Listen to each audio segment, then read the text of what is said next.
The Loko Iʻa is connected to the island's ahupuaʻa along the route of water making its way from Mauka to Makai.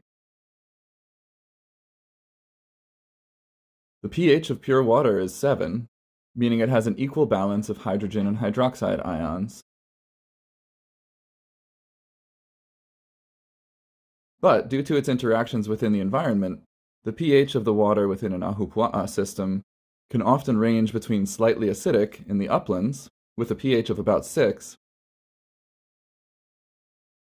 and slightly basic in the sea, with a pH of about 8. But how does the pH change along the way?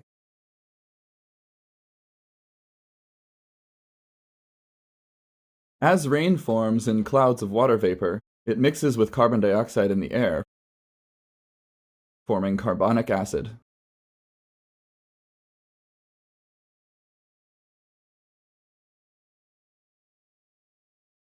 This tends to make rainwater more acidic. Then, as water filters through soils and forests, the water can pick up more hydrogen ions from decomposing organic matter like fallen leaves and animal waste, becoming even more acidic.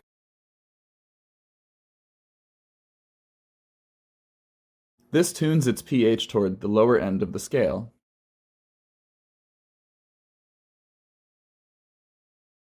As the water continues down the ahupuaʻa, it may filter through limestone from ancient fossilized corals and shellfish or other minerals.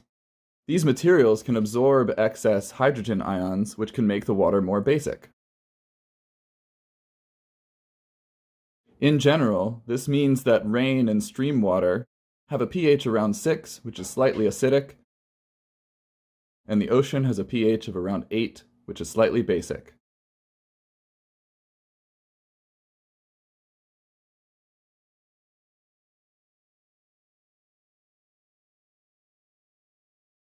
The aquatic species that live in different parts of the watershed have evolved over millions of years to thrive in the particular conditions of their habitats. Some species, like the o'opu, swim upstream to lay their eggs, even climbing the rocks of waterfalls like the 442-foot-tall Akaka Falls on Hawaiʻi Island in order to get to their native spawning beds in the uplands.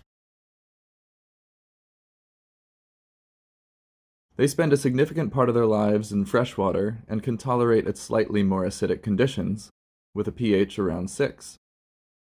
In ancient Hawaiʻi, the o'opu was raised in lo'i kalo, or taro patches, where they would prune the kalo's leaves and eat pests, leading to a mutual benefit, or symbiosis, for the plant, fish, and the people who ate them.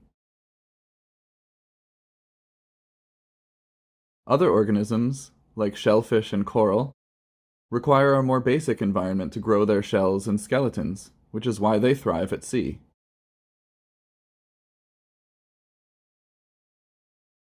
The ava, another species of fish raised at the Loko Iʻa, spends its juvenile stage of life in estuaries, where the river meets the ocean, and its adult life at sea, making it best suited for a more basic environment, with a higher pH around 8. This is why Loko Iʻa that raise ava are by the sea, like Loko Kuapa and Loko Puʻuʻone. Because these and other organisms evolved in specific environmental conditions, if the acidity of the environment changes too drastically, it's likely that the new conditions will make it more difficult for some species to thrive or even survive.